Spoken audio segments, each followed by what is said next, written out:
नमस्कार। आकाशवाणी जयपुर अजमेर से प्रस्तुत हैं प्रादेशिक समाचार।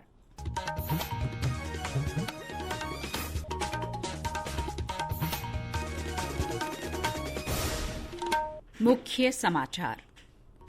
केंद्रीय मंत्रिमंडल ने 14 खरीफ फसलों के न्यूनतम समर्थन मूल्य में बढ़ोतरी को मंजूरी दी। पाकिस्तान की सीमा से लगे राजस्थान सहित 4 राज्यों के विभिन्न जिलों में कल नागरिक सुरक्षा अभ्यास किया जाएगा। राजस्थान माध्यमिक शिक्षा बोर्ड की 10वीं कक्षा का परिणाम जारी। 93.6% नतीजों में इस बार भी लड़कियां आगे रहीं।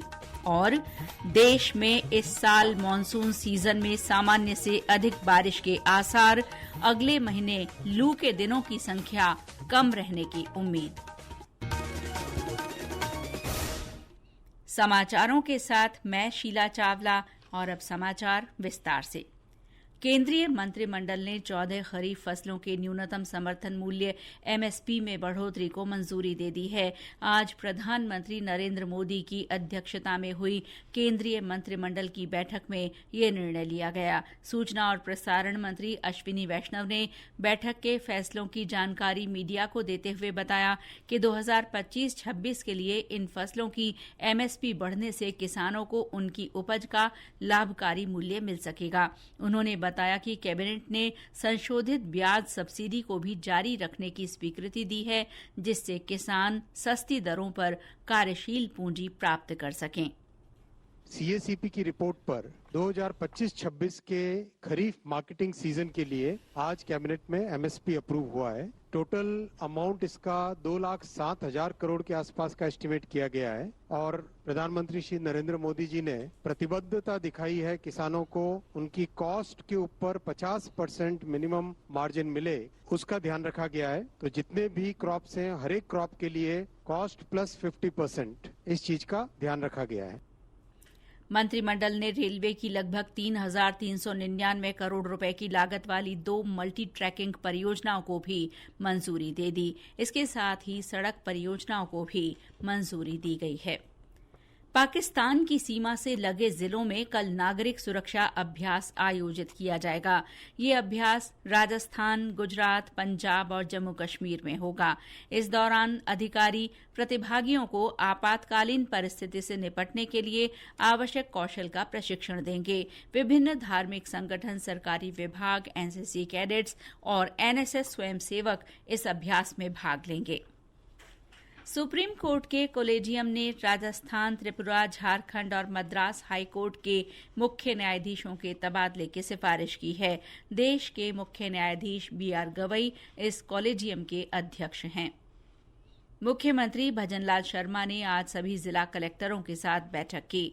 मुख्यमंत्री निवास से वीडियो कॉन्फ्रेंसिंग के जरिए हुई इस बैठक में श्री शर्मा ने आगामी आयोजनों के बारे में दिशा निर्देश दिए। इस दौरान विश्व पर्यावरण दिवस, अंतर्राष्ट्रीय योग दिवस और लोक माता अहिल्याबाई होलकर जयंती समारोह की तैयारियों और सुव्यवस्थित आयोजन को लेकर निर्देश दिए गए। राज्य में नगरीय निकायों के पुनर्गठन और पुनर्सीमांकन प्रस्तावों पर मंत्रिमंडलीय उपसमिति की आज दूसरी समीक्षा बैठक हुई। बैठक में समिति सदस्य जल संसाधन मंत्री सुरेश सिंह रावत, वन मंत्री संजय शर्मा, सहकारिता मंत्री गौतम कुमार दक और समिति संयोजक झाबर सिंह खर्रा ने इन प्रस्तावों पर विचार विमर्श किया।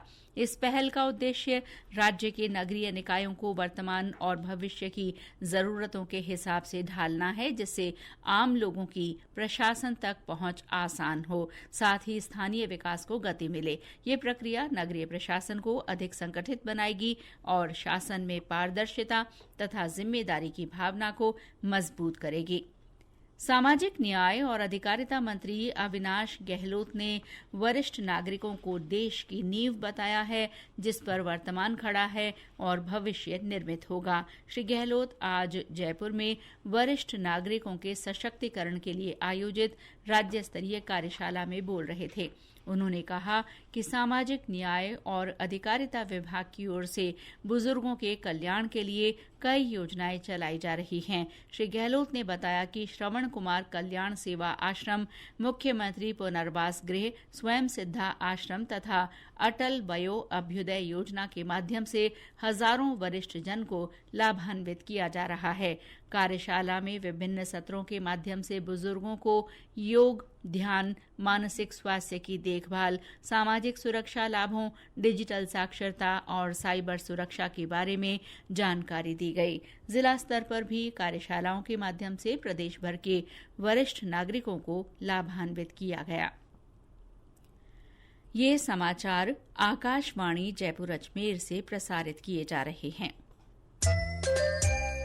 प्रादेशिक समाचार बुलेटिन आप हमारे x handle @AIR News_Jaipur, YouTube channel Rajasthan AIR News और फेसबुक AIR News राजस्थान पर भी सुन सकते हैं। राजस्थान माध्यमिक शिक्षा बोर्ड ने आज 10वीं कक्षा का परिणाम घोषित कर दिया। परिणाम 93.6% रहा। नतीजों में इस बार भी लड़कियों ने बाजी मारी। शिक्षा मंत्री मदन दिलावर ने कोटा कलेक्ट्रेट से वर्चुअली अजमेर बोर्ड कार्यालय से जुड़कर नतीजे जारी किए। इस दौरान उन्होंने बताया कि छात्राओं का परीक्षा परिणाम 94.08%, वहीं छात्रों का 93.16% रहा है।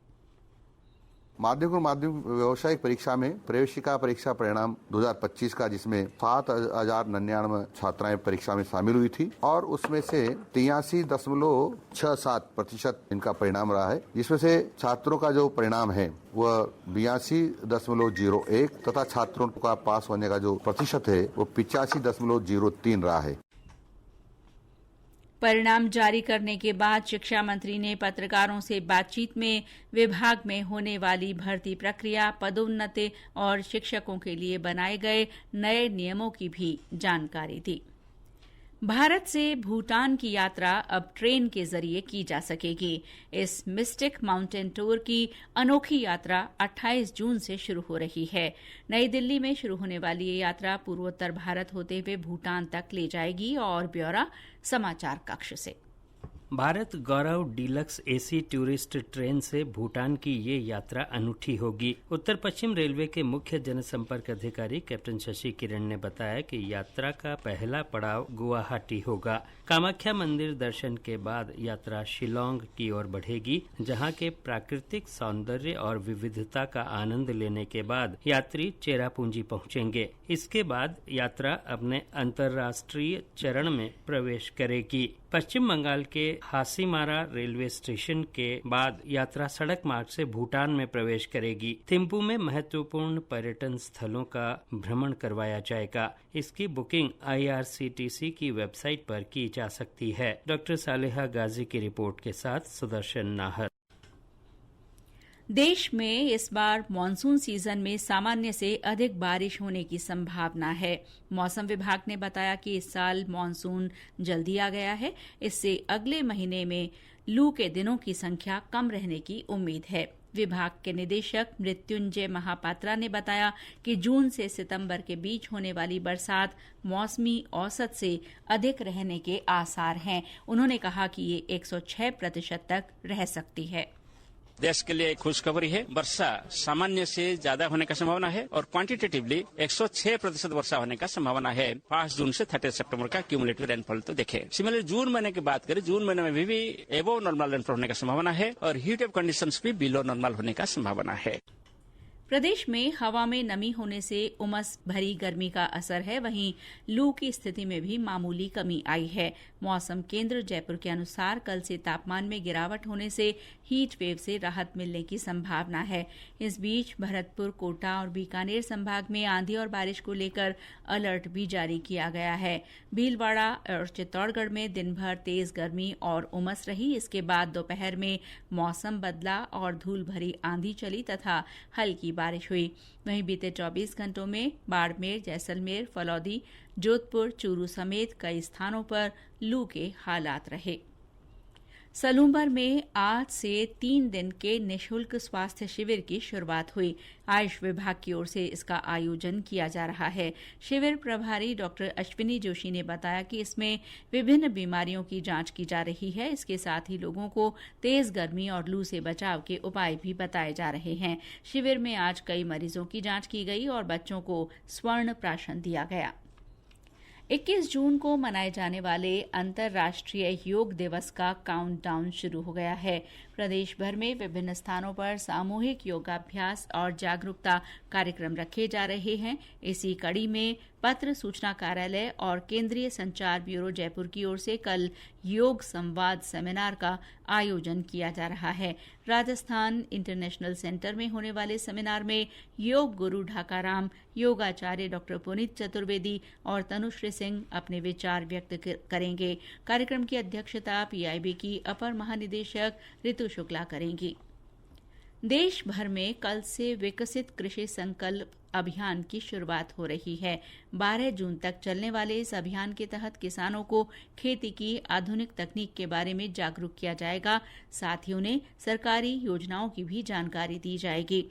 अभियान कृषि और किसान कल्याण मंत्रालय की ओर से राज्य सरकारों के सहयोग से 700 से ज्यादा जिलों में आयोजित किया जाएगा। इस दौरान कृषि वैज्ञानिकों की टीमें गांवों में जाकर किसानों से संवाद करेंगी। 2000 से ज्यादा टीमें अभियान के दौरान 65,000 गांवों में पहुंचकर करीब 1.5 करोड़ किसानों को जागरूक करेंगी।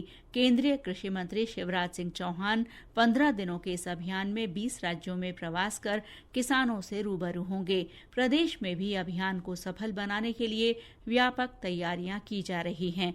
कृषि विभाग के आयुक्त राजन विशाल ने इस बारे में जानकारी दी।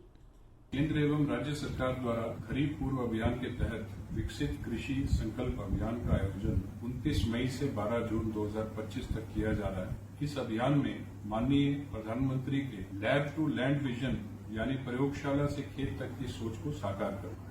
अभियान के अंतर्गत प्रदेश के सभी जिलों में 1230 टीमों द्वारा 3098 गांवों के किसानों से सीधा संवाद किया जाएगा। कृषि विज्ञान केंद्रों में आईसीआर संस्थान के वैज्ञानिकों द्वारा राज्य कृषि, बागवानी, पशुपालन और मत्स्य विभाग की नवीनतम जानकारी किसानों को उपलब्ध कराई जाएगी। इसलिए मेरा आप सबसे आग्रह है कि आप अधिकाधिक संख्या में इस अभियान में आयोजित होने वाले कैंपों में जुड़ें, जागरूक बने और इस अभियान का लाभ लें। और अंत में मुख्य समाचार एक बार फिर। केंद्रीय मंत्रिमंडल ने 14 खरीफ फसलों के न्यूनतम समर्थन मूल्य में बढ़ोतरी को मंजूरी दी। पाकिस्तान की सीमा से लगे राजस्थान सहित 4 राज्यों के विभिन्न जिलों में कल नागरिक सुरक्षा अभ्यास किया जाएगा। राजस्थान माध्यमिक शिक्षा बोर्ड की 10वीं कक्षा का परिणाम जारी। 93.6% नतीजों में इस बार भी लड़कियां आगे रहीं।